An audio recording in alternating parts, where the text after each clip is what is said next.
my name is Noelani Verdi. I am a high school English teacher.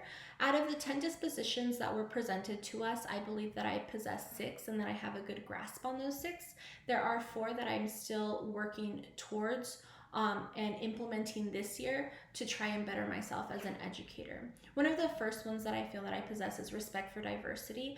I come from a very diverse family, and so that allows me to understand diversity. I want to promote diversity and the respect for it within my classroom, and even being able to address students who aren't respecting that diversity is important to me. I take that into consideration when I'm talking to students, because it's so important to address that, because they need to realize that their lack of respect towards a certain group or a certain culture can have negative long-term effects on groups of people or individuals. Fairness is also something that I feel I have a good grasp on, seeing as I teach inclusion. I learned early on that fair does not always mean equal, and students learn that very early on. A student with a disability is going to have a very different approach, and I'm going to see their growth very differently than a student who does not have a disability. But with that, I've also come to learn that accommodations aren't just for students with disabilities, that accommodations have to be implemented into every single classroom and into every lesson, because those accommodations can help students who either have not identified their disabilities or have just kind of fallen through the cracks in in the school world. So it's important to address those accommodations with all students, even if they don't show signs of disability or have not been tested for a disability. Professional conduct is also very, very important to me. I believe that our profession of teaching is a vocation. It's not just something that we show up to every day. We have to present ourselves with professionalism both in the classroom and at school, the same way outside of school.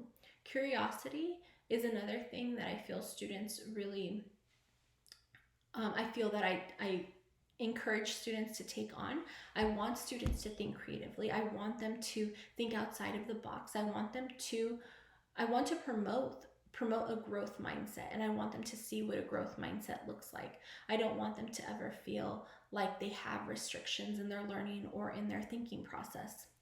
Honesty, I believe I like to be as transparent as I can with my kiddos. I want to be a teacher to them, but I also want them to feel comfortable enough to come and talk to me and have that transparency. The same expectation that I have for them is to open up to me and say, hey, I need help, is the same expectation I have for myself, is saying, hey, life isn't always great, but you know what, we have to get past that, and we have to try and motivate ourselves to be better individuals. And having that transparency, I think, helps students relate to their teachers a little bit more, and I feel that that's really helped me connect to my current students as well as former students. Things that I'd like to work on are my dedication, especially when it comes to grading. I feel that grades can sometimes get lost with, again, all of the stresses that us teachers have. And I want to be able to work a little bit better towards that and put grades in the grade book, or at the very least explain the growth or the learning that's taking place to the students. Advocacy is another one that I'd like to grow on. I feel that I typically do well with that once we hit mid-November all the way through the end of the year, but I want to be able to implement that as soon as the school year starts. I want to be able to create that culture in our classroom so that the students feel comfortable that they're building a community within that class. Reflection is something that I've really taken into consideration this year. I've been implementing it more and more, where I reflect regularly on the things that I've done throughout the day, good and bad, and I really criticize myself and I say, hey, how can I better myself in this way, or how can I step back and fix that for next time? High expectations is also something that I struggle with, because I think there is this fine line between high expectations but also looking at realistic expectations. I think sometimes we can set high expectations, but they're not always real expectations that we can have.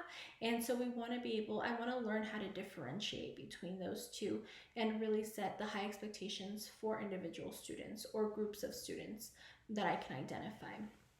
When it comes to professional educators, I think that being a teacher is so important, but it's also important to identify as a learner, as a student. And I think that it's important to remind students that you too are learning alongside them. They want to see that you are not just a know-it-all, that you are not there to just tell them the answers.